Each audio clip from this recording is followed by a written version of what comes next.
Hello everyone, welcome back to my channel. This is Dr. English, helping you learn English the easy way. In this video, I'm going to talk about subject and verb agreement. Understanding subject and verb agreement is essential to communicate effectively and accurately. Let's get started. All right. To understand better subject-verb agreement, let's look at some standard rules. You'll notice that the subjects in our sentences are in red and bold letters, while the verbs are in green and they are underlined. Whether written or spoken, subjects and verbs must agree in number. So the first rule says, if the subject is singular, the verb must be singular too. Let's look at the following examples. Jane reads every day. Jane is singular. Therefore, the verb reads. If you notice, the singular form of the verb read ends in S. So Jane, as a singular, takes a singular verb. Next example. She loves adventure stories. She is a pronoun that substitutes the noun for a girl, like Jane. So she is singular, therefore she takes a singular verb, which is loves. She loves adventure stories.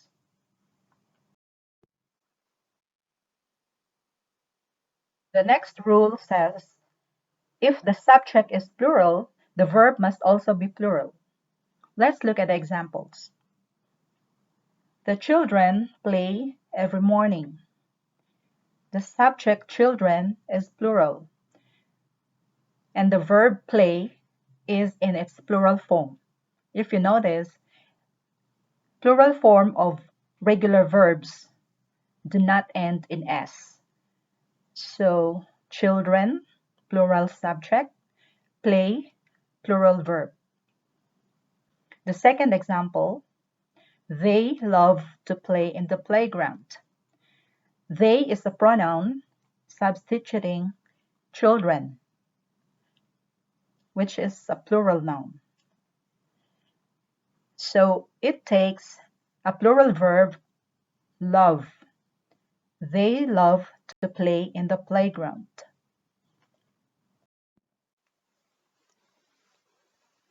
All right, let's look at the next rule. When the subject is composed of two or more nouns or pronouns connected by the preposition and, we use a plural verb. Let's look at the examples. The teacher and the students are in the class. As you can see, we have two nouns in the sentence, teacher and students, and they are connected by the preposition and.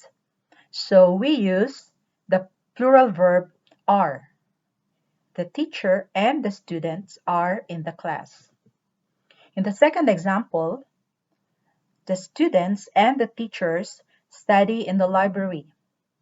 Again, we have two nouns, students and teachers, and they are connected by the preposition and. So we use the plural verb study. The students and the teachers study in the library. Okay, let's move on to the next rule. When there's one subject and more than one verb, the verbs must agree with the subject. Let's look at the examples.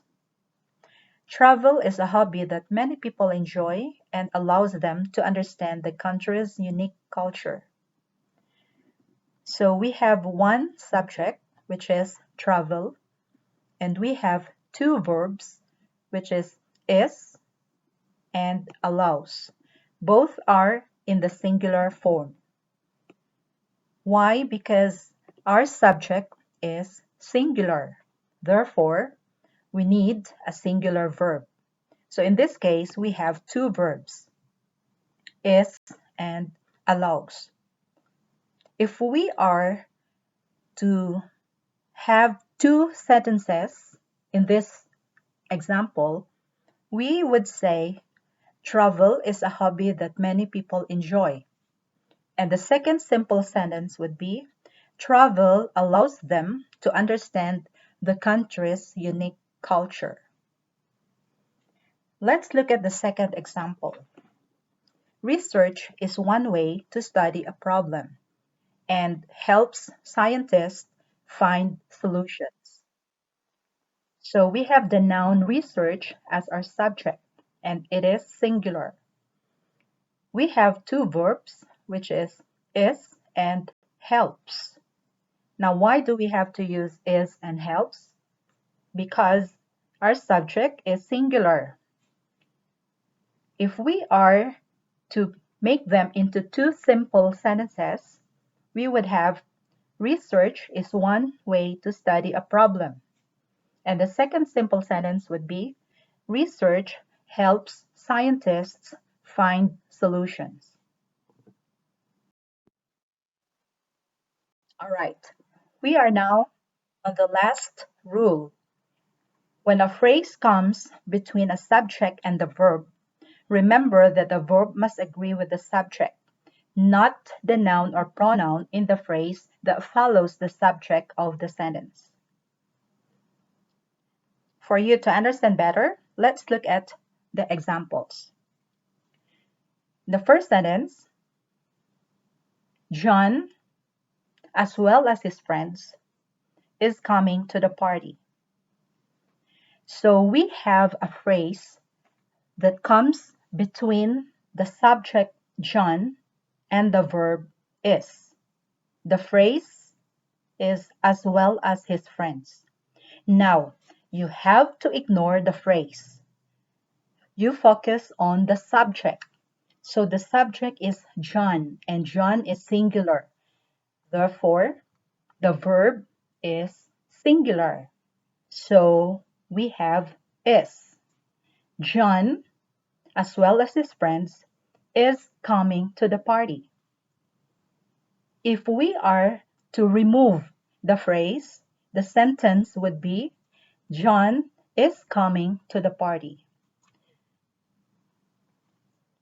Second sentence, Mr. Sanders with his friends plays tennis in the evening. Again, we have a phrase that comes between Mr. Sanders, the subject, and plays, which is the verb. And the phrase is with his friends. So you have to ignore the phrase. Mr. Sanders is a singular noun. Therefore, we need a singular verb.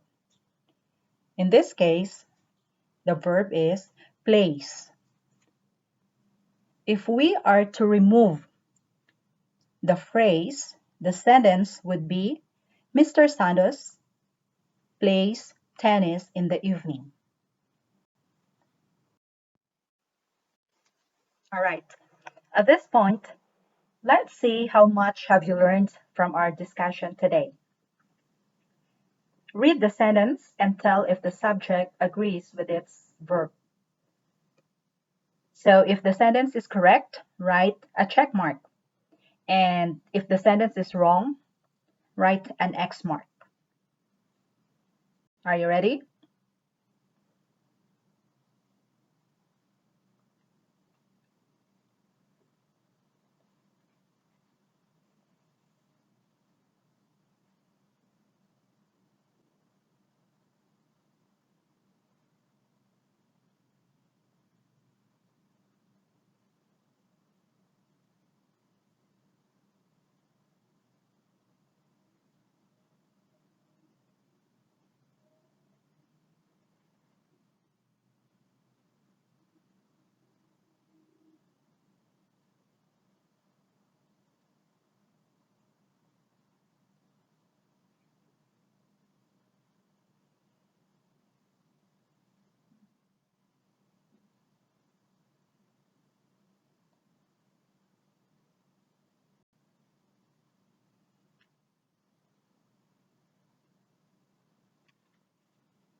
Okay, let's check your answers.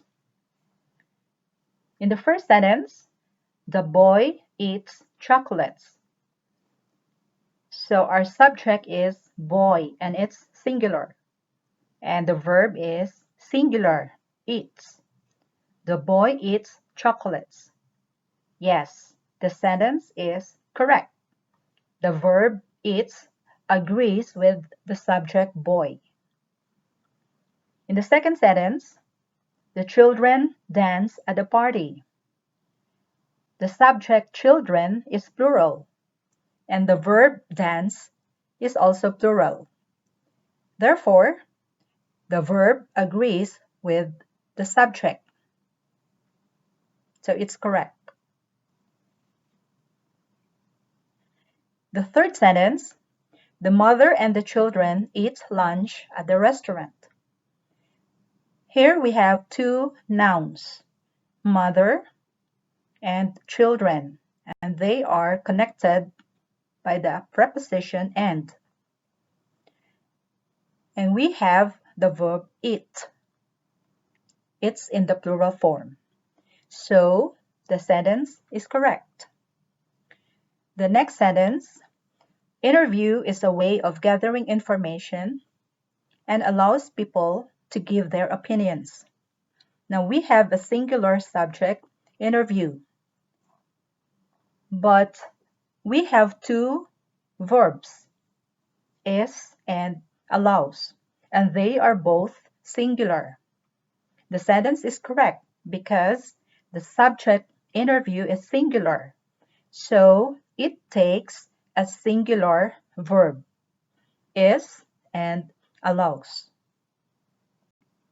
In the next sentence, the president, with all his cabinet members, attend the meeting. Now notice that there is an intervening phrase or a phrase that comes between the subject and the verb. So the phrase is with all his cabinet members. Now, the rule says that we have to ignore the phrase. The sentence should be the president attends the meeting. So the verb attend does not agree with the subject because the subject is singular, but the verb attend is in its plural form. So the sentence is wrong. The correct form of verb should be attends. The president, with all his cabinet members, attends the meeting. In the next sentence, the nurses takes care of the patient in the hospital. Now we have a plural subject, nurses. However, the verb is in the singular form, takes. So the sentence is wrong. The verb takes does not agree with the plural subject, nurses. The correct answer should be the nurses take care of the patient in the hospital. Take without an S. In the next sentence, the driver starts the car engine slowly. Driver is a singular noun. Therefore, the verb should be singular. But here, start is a plural form. So the sentence is incorrect. The verb start does not agree with the singular subject driver. The correct answer should be the driver starts the car engine slowly. In the last sentence, they travel to France every summer. They is a plural pronoun, and the verb travel is a plural verb. So the sentence is correct. Travel agrees with the subject they. Plural verb with a plural subject. Did you get them all correct? Good job.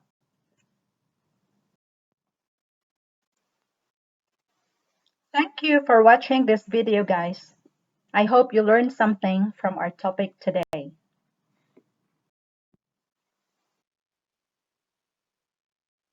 If you like this video, don't forget to subscribe to my channel. And I'll see you in my next video. Bye!